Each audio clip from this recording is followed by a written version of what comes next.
우리가 하나님께 예배드리는 예배자의 자리라는 제목을 가지고 오늘 말씀을 나누기를 원합니다. 우리가 팬데믹이 시작된 지 굉장히 많은 시간이 흘렀습니다.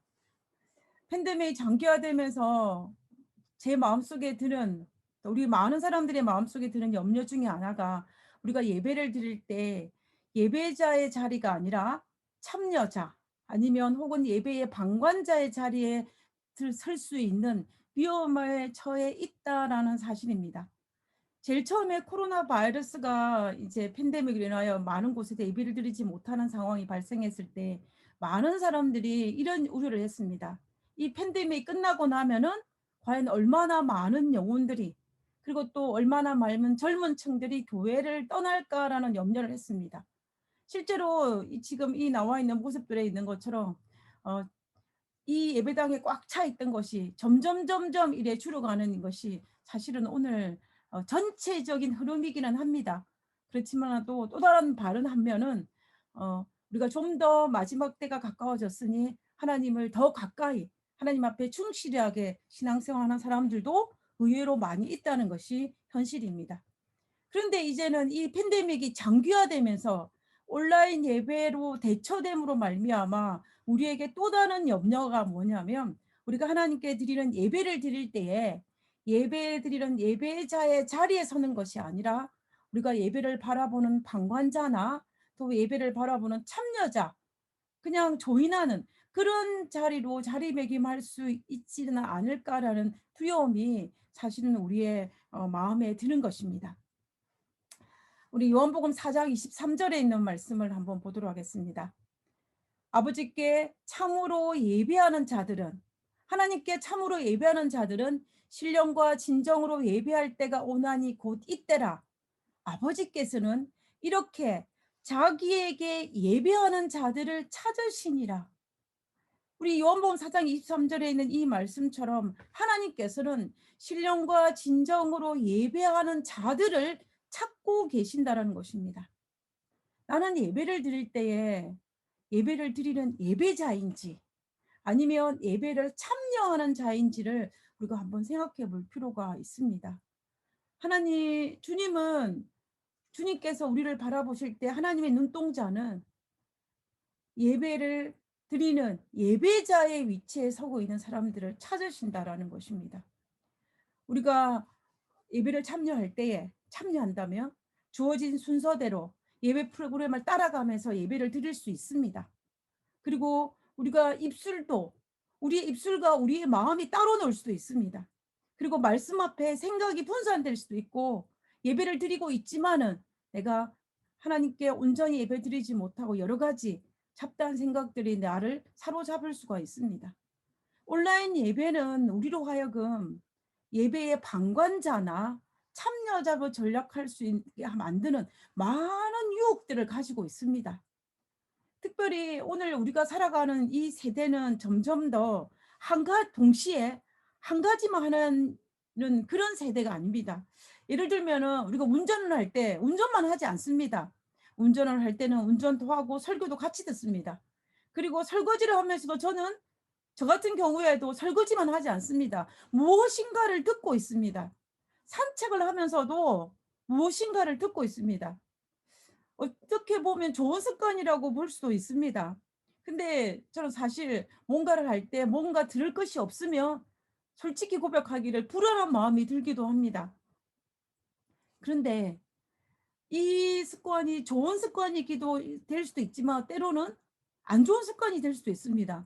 왜냐하면 제가 저희 아이를 보거나 오늘날 청소년들의 모습을 보면은 공부를 하면서도 공부에만 올인하는 것이 아니라 여러 가지 동시에 두세 가지를 같이 합니다.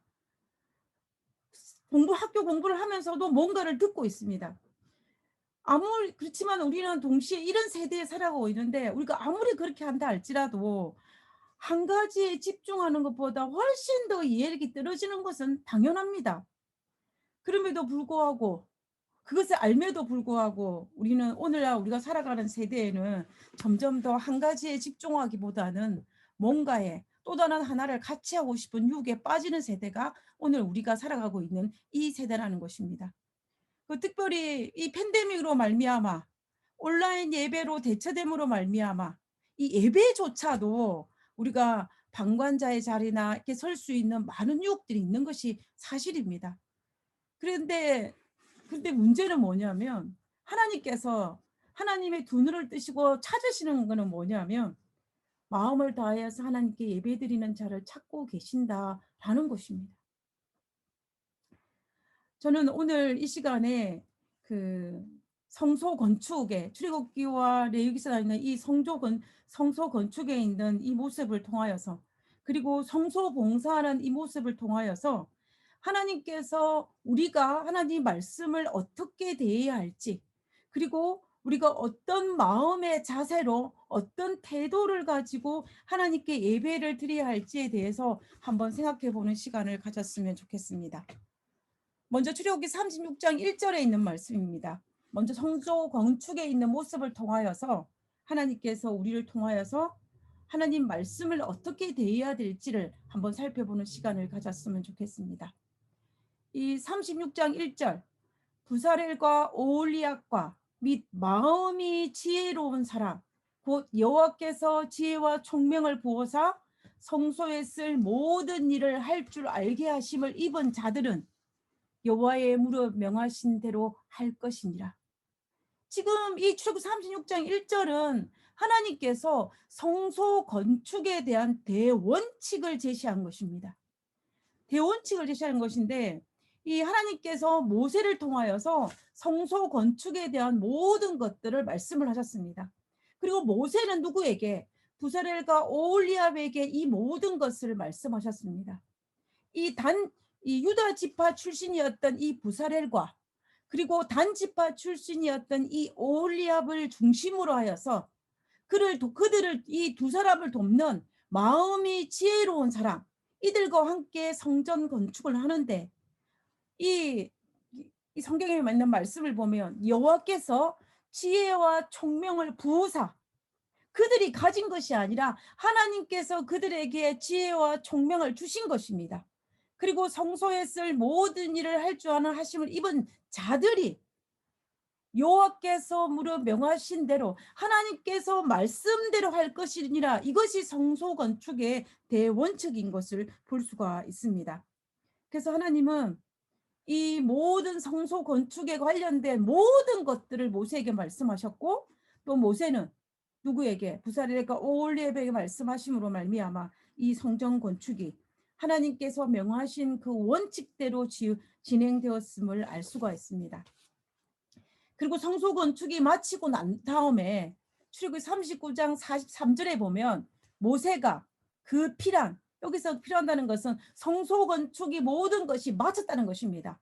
모세가 그 필요한 모든 성소 건축물을 본즉 여호와께서 명하신 대로 되었으므로 누구에게? 그들에게 축복하였더라라고 되어 있습니다. 지금 이 말씀을 가만히 살펴보면요. 성소 건축이 완성이 되었습니다. 근데 지금 모세가 이 성소 건축이 완성되었는지 안 되었는지 체크를 한 것입니다. 근데 그 체크를 한 그 체크리스트가 뭐냐면 하나님께서 말씀하신 그것입니다. 그래서 모세가 이 성소 건축물을 바라보니 체크를 해보니 여호와께서 명하신 그대로 되었으므로 누구를? 모세 부사렐과 오홀리압을 칭찬하고 그에 대해 축복하였다는 것을 이 출애굽기 39장 43절에서 말하고 있는 것을 볼 수가 있습니다. 우리가 출애굽기 39장 43절 이전에 보면은 많은 성경의 장들을 이용하여서 성소 건축에 관련된 자세한 것들을 설명하고 있는 것을 볼 수가 있습니다. 그런데 이 성소 건축을 하는 과정을 설명하면서 동일한 문장이 계속 반복됩니다. 그 문장이 뭐냐면 여호와께서 명하신 대로입니다.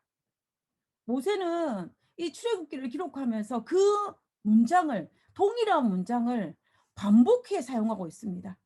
그것은 하나님께서 이 성소 건축을 명하신 이 성소 건축물은 인간이 가진 개인의 생각이나 그들이 가진 재능을 통하여 만든 것이 아니고 하나님께서 명령하신 그대로 하나님의 뜻대로 지어졌음을 모세가 강조하고 있는 것을 우리가 볼 수가 있는 것입니다. 우리가 아무 생각 없이 이 글을 읽으면 여호와께서 명하신 대로 읽으면은 그럴 수 있다고 생각할 수 있습니다. 그런데 이 가만히 이 문장을 살펴보고 가만히 생각을 해 보면은 부살엘과 오홀리압이 참으로 믿음의 사람이었다는 것을 우리가 감지를 할 수 있습니다. 왜냐하면 이 성전 건축의 책임자였던 이 부살엘은 유다 지파 사람, 그다음에 오홀리압은 단 지파 사람인데 이 사람은 이스라엘 백성들이 출애굽하는 사람들 중에 무려 몇 명입니까? 장정 63만 명. 남녀노소를 합치면 240만 명이 넘는 그 많은 사람들 중에서 한마디로 말하면 손재주가 가장 뛰어난 사람입니다. 재주가 제일 많은 사람이라는 것입니다. 그 그랬으니 아마 모르긴 몰라도 많은 사람들이 부살레가 오홀리압이 가진 손재주에 대해서 칭찬을 했을 것이고 많은 사람들이 그들이 가진 이 재주에 대해서 존경과 예의를 표했을 것입니다. 그리고 그것을 받았던 이 부살레과 오홀리압은 어떤 마음이 들었겠습니까? 스스로에 대한 자긍심이 들었을지도 모르겠습니다. 아마 들었을 것입니다. 그래서 그는 그렇게 자기가 뛰어난 재주를 가졌기 때문에 자기 나름대로 가지고 있는 창의력을 발휘해서 그가 가진 어떤 성량과 경험과 이런 모든 것에서 아주 특별한 뭔가를 하고 싶은 마음이 이 건축가에게 있었을 것입니다. 제 친구 중에는 누가 있냐면은 건축가가 한 명 있어요. 이 건축가가 한 명 있는데 이 친구가 뭐라고 이야기를 하냐면 이 친구 말에 의하면 건축가들은 자신이 건축한 건축물에 대해서 강한 애착이 있다고 합니다. 그래서 자신이 가진 창의력과 독창력을 발휘해서 이 건축물을 건축하고 거기에 대한 어떤 자긍심이 굉장히 뛰어나다는 이야기를 저에게 했던 적이 기억이 납니다. 당연하죠. 가만히 생각하면 당연합니다. 어쩌면 자기가 가진 어떤 창의력과 독창력을 발휘해서 이 특이한 지금 여기 있는 이 건물들처럼 아주 특이하고 좀 특별한 건축물을 짓고 싶은 마음이 아마 그들에게 당연히 있을 것입니다. 카피하고 싶은 마음이 아마 없을 거예요. 자기만의 독특한 뭔가를 하고 싶은 마음은 당연한 것입니다. 특별히 누구에게? 재주가 있는 사람들에게는. 근데 지금 부살렐과 이 오홀리압은 재주가 굉장히 많은 사람이었습니다. 그러니 특별히 자기만이 가지고 있는 어떤 특별한 뭔가를 하고 싶은 마음이 이들에게 분명히 있었을지도 모르겠습니다. 그런데 성소 건축에 관련된 모든 문장에서 어떻게 여호와의 명대로 명하신 대로 성경 그 어디를 봐도 부살렐이 뛰어난 재주가 있으므로 자기의 독특한 뭔가를 내넣었다. 이런 부분이 성경에는 존재하지 않는 것입니다. 우리가 이런 모습들을 살펴볼 때 이 오홀리압과 부살렐은 참으로 어떤 사람이었는지 참으로 믿음의 사람이었는지를 우리가 알 수가 있습니다. 그럼에도 불구하고 그는 여호와의 명대로 순종한 것입니다. 이 일이 쉬울까요? 아니면 어려울까요? 순종하는 것이 이렇게 재주가 많은 사람이 여호와께서 명하시는 대로 순종하는 것이 쉬울까요? 어려울까요? 쉬운 일일 수도 있고 어려운 일일 수도 있습니다. 어렵다면 이 순종하는 것이 어렵다면은 자신에 대한 프라우드가 강하기 때문에 자신만이 가지고 있는 이 생각과 뜻과 자기가 가진 어떤 창의력을 발휘하고 싶은 마음이 강하다면 순종하는 것이 굉장히 어려울 것입니다. 그러나 반면에 이 순종하는 것이 쉬운 이유는 뭐냐면 하나님이 내가 가진 지혜보다 훨씬 많다는 생각을 하게 되면 내가 아무리 재주가 있다 할지라도 나보다 더 큰 재주를 가졌다는 것을 인정하기만 되면 순종하는 것은 결코 어려운 일이 아닙니다. 그리고 모세가 가진 지도력을 뭐하기만 하면 인정하기만 하면 자신이 그 분야에서 최고라 할지라도 모세가 가진 지도력을 인정하기만 하다면 아마 부살렐과 오홀리압은 순종하기는 그리 어려운 일이 아닐 것입니다. 만약에 부살렐과 오홀리압이 자신을 가진 이 건축물을 건축하는 부분에 있어서는 최소한 모세보다는 뛰어나다는 생각이 들었다면 모세는 아마 부살렙과 오홀리압은 순종하기가 결코 쉽지 않았을 것입니다. 그러므로 우리가 출애굽기 36장 1절에 이 말씀처럼 부살렙과 오홀리압은 여호와의 무릇 명하신 대로 할 것이라는 이 원칙을 지켰습니다. 여호와께서 명하신 대로 순종을 했습니다. 그러므로 말미암아 모세는 축복하였고, 그러므로 말미암아 이 성소 건축은 하나님께서 바라시고 원하신 대로 그대로 성취된 것을 볼 수가 있는 것입니다. 하나님은 교회를 세우는 일에도 우리는 우리에게 이와 동일한 것을 요구하신다는 것입니다. 저는 이 본문의 말씀을 읽으면서 우리가 하나님의 교회를 세울 때에도 정말로 이와 동일한 정신이 우리에게 필요하다는 것입니다. 출애굽기 36장 2절에 보면은 교회를 세우는 일에 동참하는 자들의 마음을 가진 자들의 특징이 소개되고 있습니다. 모세가 부살렙과 오홀리압과 및 마음이 지혜로운 사람, 곧 지금 부살렙과 오홀리압과 마음이 지혜로운 사람이 어떤 특징을 가졌냐면은 곧 그 마음에 여호와께로 지혜를 얻고 와서 내가 지혜를 가진 것이 아니라 누구에게 지혜를 얻어서 왔냐면 여호와께 지혜를 얻어온 자입니다. 내가 스스로 가진 것이 아니고 내가 노력해서 얻은 것이 아니고 하나님께 주신 것이라고 믿는 자들입니다. 그리고 또 두 번째는 그 일로 하여금 마음에 어떠한 자, 원하는 자, 자원한 자들로 말미암아 하나님께서 성소 건축을 하셨다라는 것을 우리가 알 수 있습니다. 그러므로 이 말씀을 통하여서 하나님께서 교회를 세우실 때에도 동일하게 이 부분에 적용되는 것을 볼 수가 있는 것입니다. 하나님께 지혜를 얻었다라고 인정하는 자들이 자원하는 마음 사람들을 통하여서 하나님께서 하나님의 교회를 세우신다는 것입니다. 결국 우리가 이 세상을 살아가면서 교회를 섬길 때, 특별히 교회를 섬길 때는 단순한 지혜나 또 단순한 재능이나 재주가 아니라 하나님의 영에 충만하고 신앙심이, 영성이 충만한 사람이 바로 하나님의 교회를 세우는 사람들입니다. 다시 말하면 하나님으로부터 지혜와 재능을 받았다고 생각을 하면서 하나님께 영광을 돌리고자 하는 어떤 영성이 투철한 사람들을 통하여서 그들의 자원을 통하여서 하나님의 교회는 바로 선다라는 것입니다. 결국 하나님의 교회를 세우는 일에 동참하는 것은 개인적인 재주나 재능보다는 하나님의 성령 행동에 감동된 사람으로 말미암아 하나님의 성령의 인도하심을 따라가고자 하는 사람들에 의해서 이루어진다는 것입니다. 하나님에 대한 믿음이 먼저이고 그 다음에 하나님께서 우리에게 주신 재주와 재능을 하나님께 주셨다는 것을 인정하는 그 겸손한 사람들에 의해서 이루어진다는 것을 볼 수가 있습니다.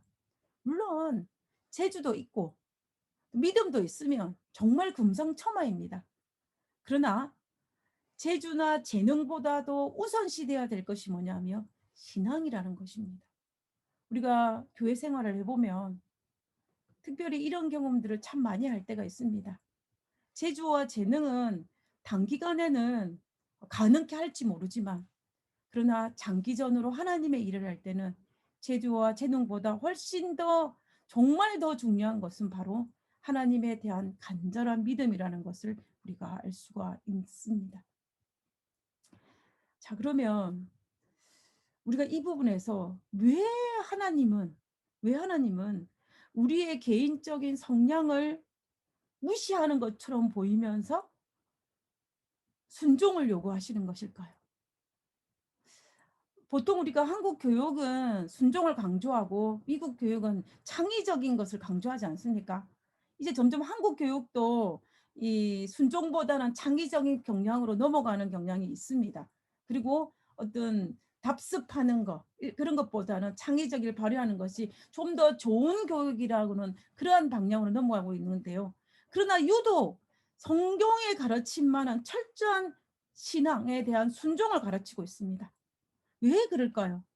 근데 저는 이 부분에 대해서 가만히 생각해 보면은 하나님께서 우리에게 철저하게 순종을 요구하는 이유가 있습니다. 그 이유는 무엇이냐면은 우리는 사탄으로 말미암아 올바른 판단력을 할 수 있는 그런 판단력이 삐뚤어졌습니다. 우리가 행복한 자녀로 살기 위해서는 우리가 가진 이 삐뚤어진 생각보다는 하나님의 명령대로 순종하는 것이 가장 행복할 수 있는 비결이라는 것을 하나님께서 아셨습니다. 그래서 하나님께서는 어떻게 하냐면 너의 삐뚤어진 성량을 의지하지 말고 무엇을 의지해라? 하나님의 명령에 순종하면서 그 길을 가라고 이야기하고 있는 것입니다. 그래서 그 부분이기 때문에 우리는 하나님 앞에 순종하는 것이 필요합니다. 순종은 하나님께서 우리를 가장 행복하게 만들 수 있는 길이 바로 순종의 길이었기 때문에 성경의 많은 부분에서 거듭거듭 강조해서 우리에게 순종을 요구하고 있는 것을 볼 수가 있는 것입니다. 순종은 하나님은 우리를 지배하기 위해서가 아니라 우리가 행복할 수 있는 그 길을 우리에게 제시하기 위해서 우리에게 순종을 요구하시는 것을 볼 수가 있는 것입니다. 그러면 제가 이번에는 무엇을 살펴보기로 하냐면요. 이 성소봉사에서 우리가 어떤 마음의 자세로 예배를 드려야 될 것인지를 우리가 이 성소봉사하는 과정을 통해서 한번 살펴보기로 합니다. 이 성소봉사의 책임은 누구냐면 제사장입니다. 지금 이 그림은 제사장의 복장을 소개하고 있는 것입니다. 이 제사장의 복장 속에 백성들이 성소봉사에 참여할 수 있는 방법을 이 속에 숨겨주셨습니다. 백성들이 실제적으로 예배에 참여는 하지 못하지만 이것을 통하여서 어떻게 백성들이 성소봉사에 참여할 수 있는 그 길들을 제시한 것이 바로 이 부분이라는 것을 우리가 알 수가 있습니다. 그러므로 하나님께서 우리에게 가장 좋은 그 방법들이 있는 모습들을 한번 살펴보기로 합니다. 먼저 이 성소봉사의 이 제사장의 복장을 한번 살펴보면요. 대제사장이 입고 있는 복장이 이 복장입니다. 이것을 보통 우리가 에봇이라고 합니다. 에봇에 이 대제사장이 입는 이 복장을 차례로 설명해 보면 제일 안쪽에 뭐냐면 고위 속바지를 입습니다. 속바지를 입고 난 다음에 그 위에 무엇을 입냐 하면은 그 위에서는 이 하얀색으로 입은 속옷을 입습니다. 그 위에다가 청색으로 된 겉옷을 입습니다. 겉옷. 그 위에다가 무엇을 입냐면 에봇을 입는 것입니다. 에봇을 입고 그리고 그 위에다가 지금 이게 판결홍패 가슴팍에 있는 판결홍패를 답니다. 그리고 머리에는 대제사장에 쓰는 관을 씁니다. 대제사장에 쓰는 관과 일반 제사에 쓰는 관의 모양은 다릅니다. 여기 있는 모양처럼 다릅니다. 그죠? 다르고 이 제사장의 관은 좀 뾰족한 반면에 대제사장의 관은 이렇게 좀 넓게 펴져 있는 모습인 것을 볼 수가 있습니다. 그리고 대제사장의 이마에는 금으로 뜯어진 이 머리띠를 하고 있는데 거기에 뭐가 적혀 있냐면 여호와의 성결이라고 적혀 있습니다. 이것을 제사장이 입고 있는 것입니다. 근데 이 복장에서 제가 오늘 주목하고 싶은 부분은 바로 이 청색 겉옷의 밑에 밑단에 달려 있는 방울들입니다. 그 부분을 한번 살펴보도록 하겠습니다. 출애굽기 28장 34절과 35절에 있는 말씀입니다. 그 옷 가장자리에 돌아가며 그 옷은 뭐냐면 지금 이 제사장이 입고 있는 청색 겉옷입니다. 겉옷 제일 가장자리 밑단 쉽게 말하면 치마 밑단이죠. 제가 보겠습니다. 이렇게 되어 있습니다. 치마 밑단. 이 치마 밑단에 있는 이 밑단을 돌아가면서 뺑 돌아가면서 한 금방울 한 석류 한 금방울 한 석류가 있게 하라. 한마디로 말하면 이 청색 밑단에 돌아가면서 이 석류 하나 금방울 하나 석류 하나 금방울 하나 이렇게 빙 돌아가면서 이걸 둘러가서 수를 달아라는 것입니다. 근데 이것을 누가 입냐면 아론이 입고 아론은 그 당시에 대제사장이지 않습니까? 대제사장이 입고 여호와를 섬기러 어디로 들어갈 때에 성소에 들어갈 때에 그리고 성소에 나올 때에 이 옷을 입고 들어가는 것입니다. 그러면은 옷에 무엇이 달렸으니까, 방울이 달렸으니까 소리가 들리겠죠. 소리가 딸랑딸랑하고 들릴 것입니다. 들릴 것이라 그리하면 그가 죽지 아니하리라고 지금 이야기하고 있습니다. 이 대지상의 복장은 언제 입냐면은 성소 봉사할 때 입습니다. 지성소 봉사할 때 입지 않습니다. 지성소 봉사를 할 때는 대지상이 흰 세마포 옷을 입습니다. 매일 제사를 드리는 매일 번제 때에 이 대제사장은 이 에봇을 입고 성소 안에 들어가서 성소 안에 대한 그 예배를 드리는 것을 볼 수가 있습니다. 제사장이 성소 봉사를 하면서 움직일 때마다 무슨 소리가 나겠습니까?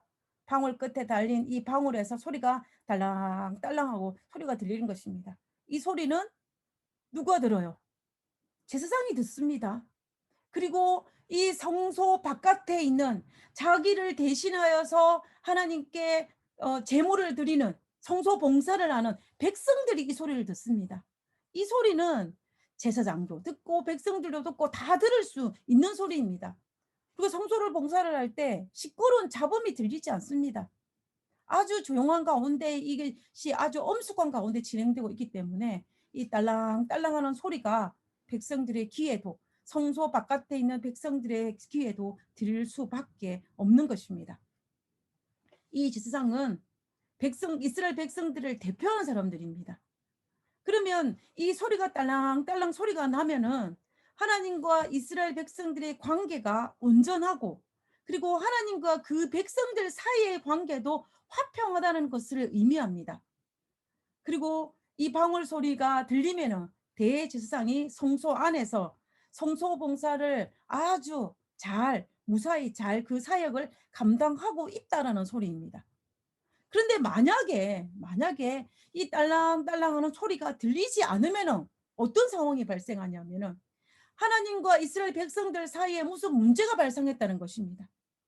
왜냐하면 이 제사장이 성소 봉사를 할 때 하나님과 이스라엘 백성들 사이에 죄가 해결되지 않았거나 범죄한 것을 하지 않았으면 이 제사장이 어떻게 되냐면은 소리가 들리지 않는 즉 죽게 됩니다. 그렇게 되면은 문제가 생긴 거죠. 하나님과 이스라엘 백성들 사이에 문제가 생기고 대제사장에 문제가 생겼거나 어떤 문제가 발생한 것입니다.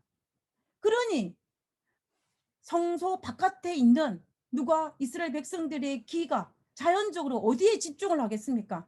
커튼에 쳐져 있기 때문에 성소 안에 있는 어떤 모습이 이루어지고 있는지는 보이지 않습니다. 그러니 자연히 모든 집중은 다 어디에 집중하냐면은 성소에서 들리는 방울 소리입니다. 방울 소리.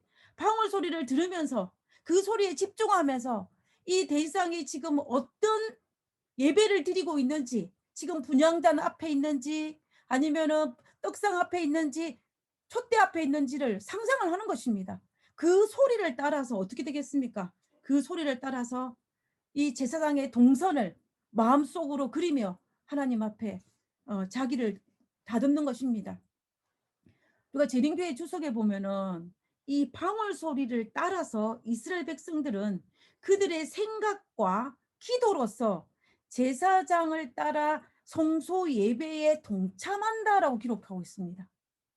저는 제가 만약에 구약의 이 시대 때에 하나님께 제물을 바친 자라고 생각한다면 정말로 이 딸랑딸랑거리는 소리와 함께 정말 제사장의 움직이는 그 동선을 따라서 나의 기도와 생각에 온 모든 것을 집중하여서 나는 비록 성소 바깥에 있지만 동일하게 예배에 참여하는 그러한 것과 동일한 마음을 가질 수 있을 것이라고 확신하는 것입니다. 저는 이 모습을 통하여서 정말 하나님의 마음을 또다시 한번 확인할 수가 있습니다. 그것은 뭐냐면 하나님께서 원하시는 것은 하나님께서 이 성소 봉사에서 원하시는 백성들 향한 마음은 재물이 아니라는 것입니다. 재물이 아니라 백성들과 함께 마음을 나누는 것입니다. 하나님께서 바라시는 목적은 예물이 아니라 신령과 진정으로 드리는 우리 예배가 목적이라는 것입니다. 그와 마찬가지로 오늘날 이 시대 때에 우리가 드리는 예배에도 우리가 하나님께 드리는 예물에 하나님이 목적을 두는 것이 아니라 우리의 마음에 목적을 두는 것입니다. 우리가 마음으로 구약시대 때의 그 딸랑딸랑 소리와 함께 성소봉사에 직접 참여했던 것처럼 우리도 오늘 우리의 마음을 집중하여 어디에? 하늘에서 들리는 하나님의 우리를 위해서 속죄하시는 하나님, 우리 예수님의 그 봉사사역에 초점을 맞추면서 그와 함께 기도와 모든 것을 드리는 것이 바로 진정한 예배라는 것을 우리가 이 말씀을 통해서 알 수가 있는 것입니다. 그래서 제사장은 반드시 뭘 하냐면 에봇을 입고 방울 달고 성소 봉사를 해야 됩니다. 하나님과 백성들의 관계가 이 방울 소리로 함께 연결되어지기 때문에 제사장은 이 방울 소리를 달고 성소 봉사에 들어가는 것은 굉장히 중요한 부분입니다. 이 부분이 백성들이 성소 봉사에 참여할 수 있는 방법이라고 이야기하고 있는 것입니다. 저는 이 성경에 기록된 이 기록들을 살펴보면서 우리가 오늘날 하나님께 드리는 예배가 구경꾼의 자리가 아니라 그냥 예물을 드렸다고 해서 내가 죄를 지었고 하나님 앞에 번제물을 드린 것만으로 만족하고 나 대신 제사장이 성소 봉사를 할 거기 때문에 나는 이제 제물을 드린 것만으로 끝났다라고 생각하는 것이 아니라 성소 바깥에 있는 백성들이 그 방울 소리와 함께 성소 봉사에 동참했던 것처럼 하나님께서는 오늘날 우리들도 예물을 드린 것만으로 내가 하나님의 성전에 참여했거나 예배에 참여했다는 그것만으로 하나님께서 바라시는 것이 아니라 우리와 교통하고 우리와 함께하고 우리와 하나님과 함께 예배자의 자리에 서기를 원하신다는 것을 우리는 정말로 알 수가 있는 것입니다. 그래서 우리는 오늘 이 현대판 방울 소리는 우리가 신령과 진정을 다해서 하나님을 찬양하고 기도하고 또 이 하나님의 말씀에 깊이 우리의 마음을 드리고 또 하나님의 말씀을 받고 하나님의 마음이 어떤 마음인지 내 마음에 새기고 그리고 하나님과 함께 하늘에 있는 하늘 성막에 있는 모든 성소 봉사에 참여할 때 우리는 오늘 2021년도를 살아가지만 그 옛날 구약 이스라엘 백성들이 이 제사장의 방울 소리와 함께 성소 봉사에 참여한 것과 동일하다는 것을 우리가 알 수가 있습니다. 그러므로 방울 소리는 이스라엘 백성이 예배에 참여하기 위한 하나님께서 만들어 주신 배려입니다. 배려입니다. 하나님께서 오늘 우리도 마찬가지인 것을 알 수가 있는 것입니다.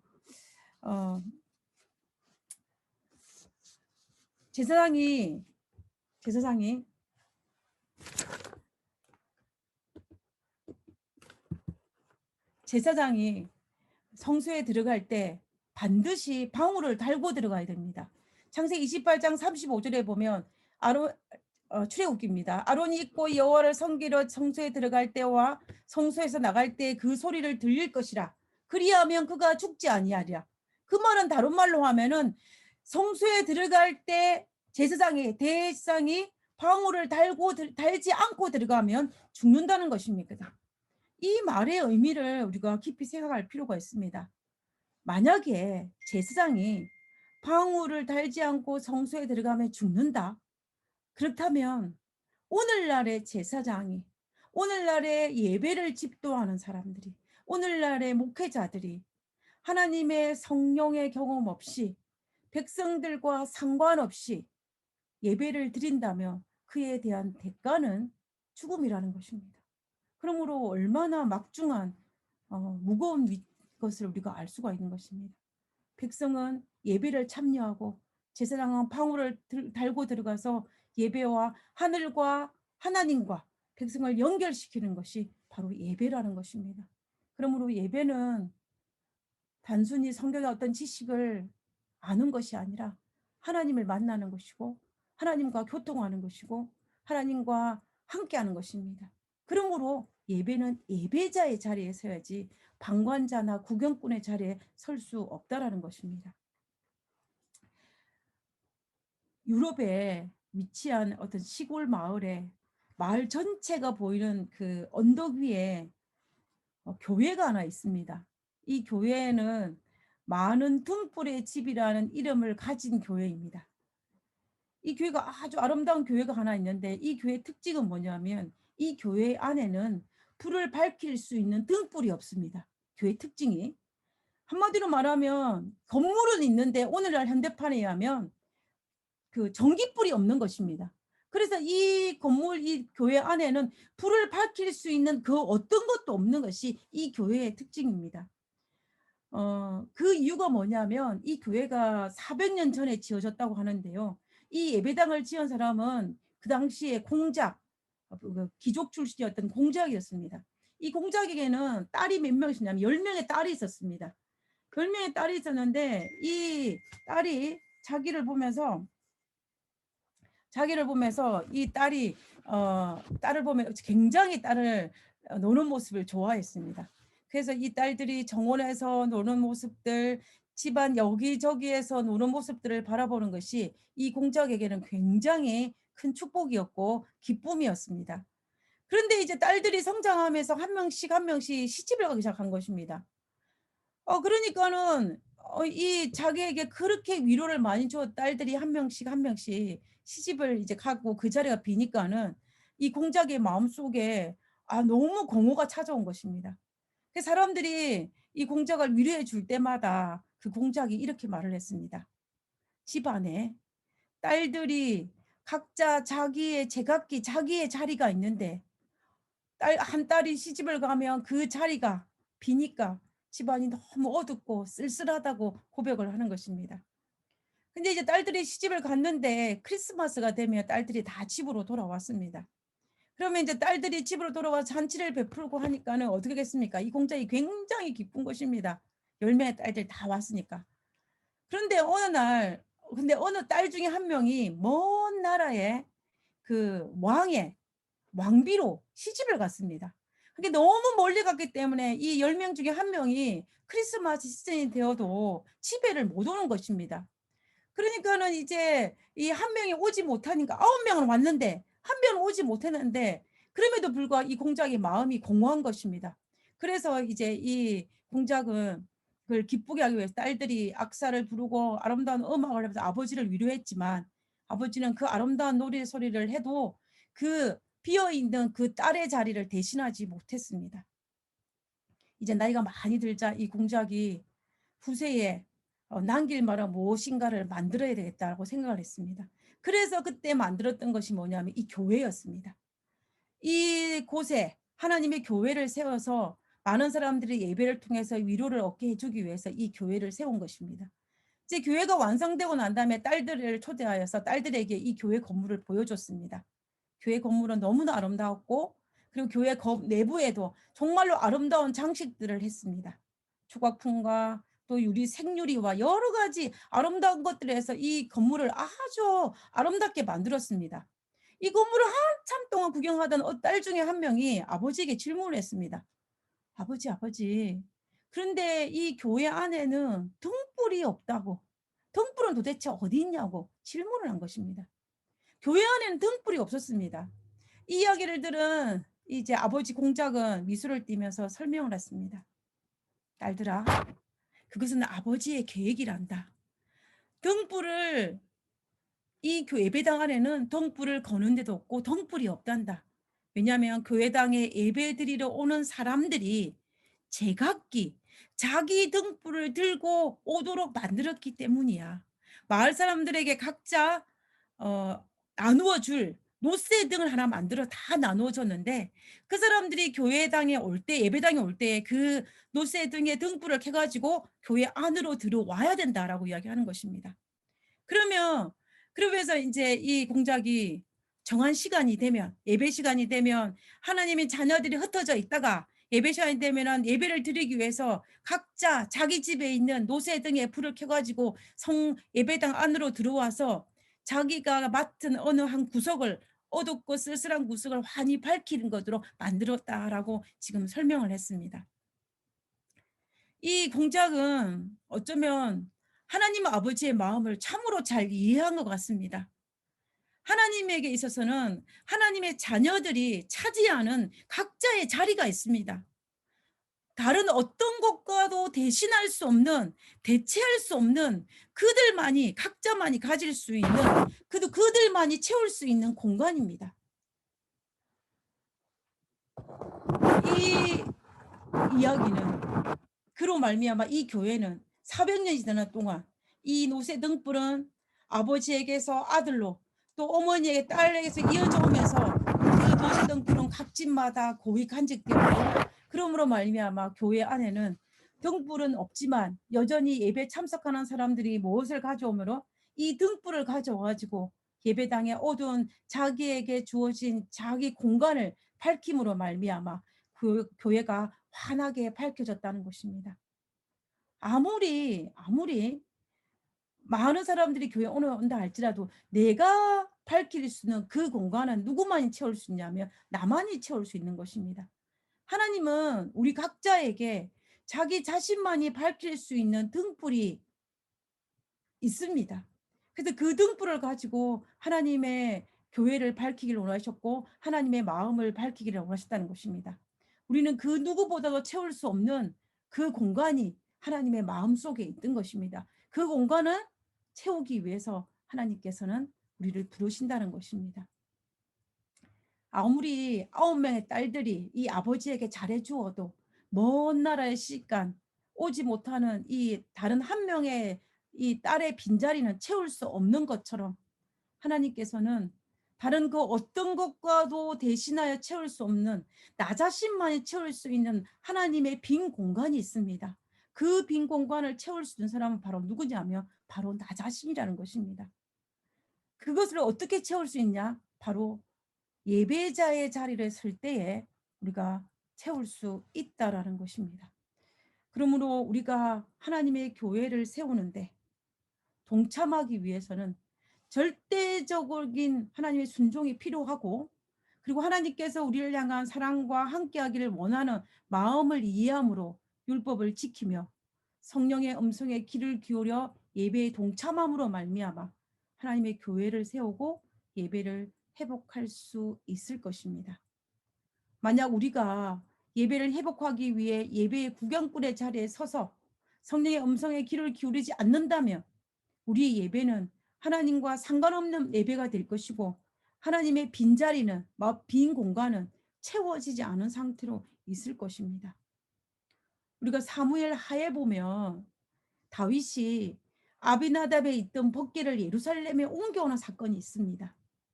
제사장들이 어깨에 메어야 할 법궤를 너무 급한 마음에 제사장이 메지 않고 수레에 싣고 옵니다. 수레에 싣고 오는데 그때에 나골의 타작마당에서 이 소가 띠으로 말미암아 법궤가 넘어질 위기에 처할 때 우사가 그걸 잡지 않습니까? 그때 우사가 그 자리에 죽음을 당하는 사건을 우리는 기억하실 것입니다. 하나님께서 정하신 율법은 지켜야 합니다. 아무리 급해도 하나님의 방법대로 하나님의 뜻대로 하는 것이 하나님께서 바라시고 원하시는 일이고 그것이 가장 행복한 길입니다. 우리가 다윗이 이런 사건이 발생하자 너무 놀라가지고 어떻게 합니까?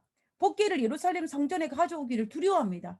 그러므로 사무엘 6장 11절에 여호와의 궤가 가드 사람 오벳 에돔의 집에 둡니다. 근데 오벳 에돔의 집에 뒀는데 석 달을 두었는데 여호와께서 오벳 에돔과 그의 온 집에 무엇을 주시니라? 복을 주셨다라고 되어 있어요. 복을. 사실상 오벳 에돔의 집에 법궤가 머물 수 있는 곳이 아니었어요. 사실은. 지금 이 법궤는 어디로 가 있냐면 예루살렘 성전에 다윗이 법궤를 모실 장소를 만들어 두었습니다. 그곳에 가야 되는 것입니다. 그런데 지금 이런 상황이 발생해서 잊지 않아야 될 오벳 에돔의 집에 바로 법궤가 머물러 있었던 것입니다. 얼마 동안? 3달 동안. 하나님의 그런데 그럼에도 불구하고 어떻게 했습니까? 오벳 에돔의 집에 법궤가 머물렀을 때에 오벳 에돔의 집에 하나님께서 복을 내리시는 것을 볼 수가 있습니다. 이 말은 우리 입장에 다시 생각해 보면 우리가 지금 팬데믹으로 말미암아 우리가 예배드리는 장소가 각 처소입니다. 우리는 당연히 예배를 드릴 때 어디에서 드려야 되냐면 하나님의 성소에서 드려야 됩니다. 하나님의 믿음의 식구들이 모여서 하나님께 같이 찬양하고 같이 경배드려야 됩니다. 근데 우리는 지금 각 처소에 있습니다.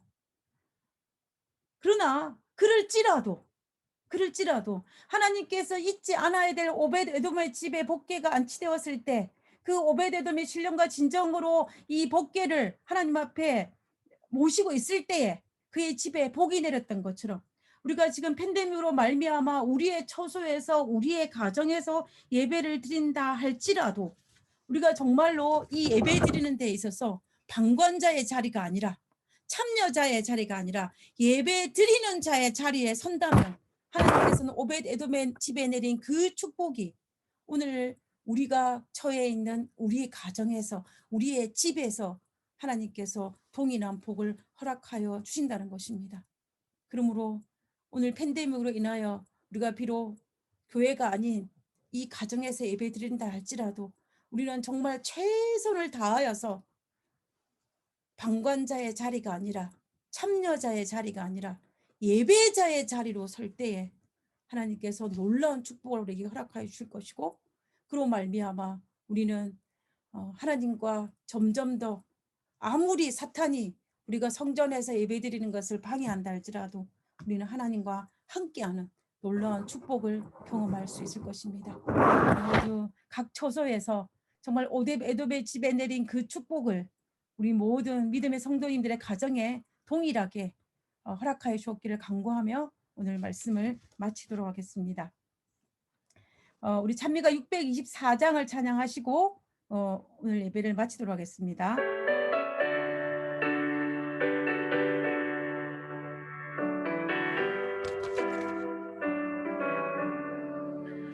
예수로 나의 구주 삼고 성령과 피로써 거듭나니 뜬 세상에서 내 영혼이 하늘의 영광 누리도다. 이것은 나의 간증이요 이것은 나의 찬송일세. 나 사는 동안 그침없이 구주를 찬송하리로다. 온전히 주께 몸 바치니 기쁨과 즐거움 한량없네. 하늘의 천사 내려와서 이내의 말씀 전하도다. 이것은 나의 간증이요 이것은 나의 찬송일세. 나 사는 동안 그침없이 구주를 찬송하리로다. 온전히 주께 몸 바치니 행복과 평화가 넘치도다. 깨어서 주를 고대하며 그 사랑 속에 잠기도다. 이것은 나의 간증이요 이것은 나의 찬송일세. 나 사는 동안 그침없이 구주를 찬송하리로다.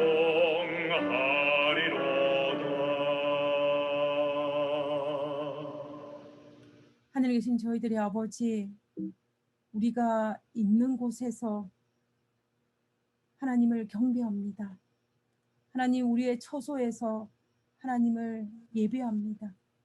하나님, 우리가 신령과 진정으로 하나님께 예배할 수 있도록 도와주시고 우리가 아멘. 비록 예배당이 아닌 하나님의 성전이 아닌 우리의 가정에서 드린다 할지라도 우리가 온 마음과 온 정성을 다하여서 제사장이 성소 안에 들어가서 성소 봉사에 참여했던 이스라엘 백성들처럼 우리가 하늘에서 우리를 위해서 봉사하시는 하나님의 그 사역에 동참할 수 있도록 도와주시고 그러므로 우리가 동일한 예배자의 그 축복을 누릴 수 있도록 주여 도와주시옵소서. 아멘. 하나님께서 우리와 함께 하시옵기를 간구하며 하나님께서 약속하신 오벳 에돔의 집에 내린 그 축복이 신령과 진정으로 드리는 당신의 사랑하는 백성들의 집에 동일하게 허락하여 주옵기를 간구하며 거룩하신 예수님 이름으로 기도드렸습니다. 아멘.